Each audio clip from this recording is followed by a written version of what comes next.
19 जून को बीदर चलो आंदोलन करने का निर्णय लिया गया था, लेकिन जिला प्रभारी मंत्री ईश्वर खंडरे के आश्वासन पर इस आंदोलन को स्थगित कर दिया गया है। ऐसा कर्नाटक भीमसेना के राज्य सचिव विष्णुवर्धन वालदोडी ने कहा।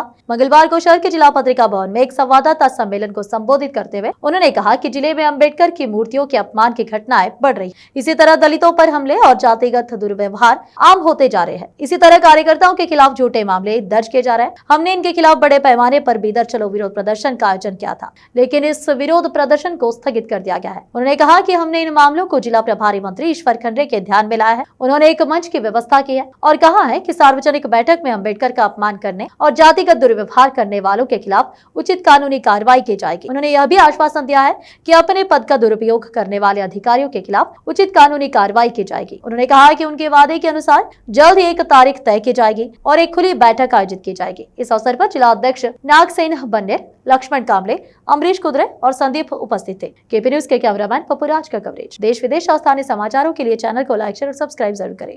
ಬೀದರ್ ನಗರದ ಅಂಬೇಡ್ಕರ್ ವೃತ್ತದಲ್ಲಿ ಬೃಹತ್ ಬಹಿರಂಗ ಸಭೆಯನ್ನು ಆಯೋಜಿಸಲಾಗಿತ್ತು। ಇದರ ಮುಖ್ಯ ಉದ್ದೇಶ ನಮ್ಮ ಕರ್ನಾಟಕ ಭೀಮಸೇನೆ ಸಂಘಟನೆ ವತಿಯಿಂದ ರಾಜ್ಯದ ಪ್ರತಿಯೊಂದು ಜಿಲ್ಲೆಯಿಂದ ಬೀದರ್ ಚಲೋ ಚಳವಳಿಯನ್ನು ಒಂದು ಕರೆ ನೀಡಿದ್ವಿ। ಆ ಕರೆಯನ್ನು ಮುಂದೂಡಿಸ್ತಾ ಇದ್ದೀವಿ। ಕಾರಣ ಏನಪ್ಪ ಅಂದರೆ ಮಾನ್ಯ ಸಂಪಾದಕರು ಮತ್ತು ವರದಿಗಾರರಿಗೆ ಪತ್ರಿಕಾ ಪ್ರಕಟಣೆಗಾಗಿ ವಿನಂತಿ ಮಾಡ್ತೀನಿ। ಮಾನ್ಯರೇ, ಜೂನ್ 19ರ ಬೃಹತ್ ಬಹಿರಂಗ ಸಭೆಯು ಮುಂದೂಡಿಸುವ ಮುಖ್ಯ ಕಾರಣ ನಮ್ಮ ಜಿಲ್ಲೆಯಲ್ಲಿ ಕಳೆದ ಒಂದು ವರ್ಷದಲ್ಲಿ ಡಾಕ್ಟರ್ ಬಾಬಾ ಸಾಹೇಬ್ ಅಂಬೇಡ್ಕರ್ ಅವರ ಭಾವಚಿತ್ರಗಳಿಗೆ ಸಗಣಿ ಬೆಳೆಯೋದು, ಅವಮಾನ ಮಾಡಿರೋದು ಬೆಳಕಿಗೆ ಬಂದಿರ್ತವೆ। ಅದರ ಜೊತೆಗೆ ದಲಿತರ ಮೇಲೆ ಹಲ್ಲೆಗಳಾಗಿರೋದು, ಜಾತಿ ನಿಂದನೆಗಳಾಗಿರೋದು ಮತ್ತು ಹೋರಾಟಗಾರರ ಮೇಲೆ ಸುಳ್ಳು ಕೇಸ್ ದಾಖಲಿಸಿ ಹೋರಾಟವನ್ನು ಹತ್ತಿಕ್ಕುವಂಥ ಹುನ್ನಾರವನ್ನು ಹೆಚ್ಚಾಗಿ ಕಂಡು ಬಂದಿರ್ತದೆ।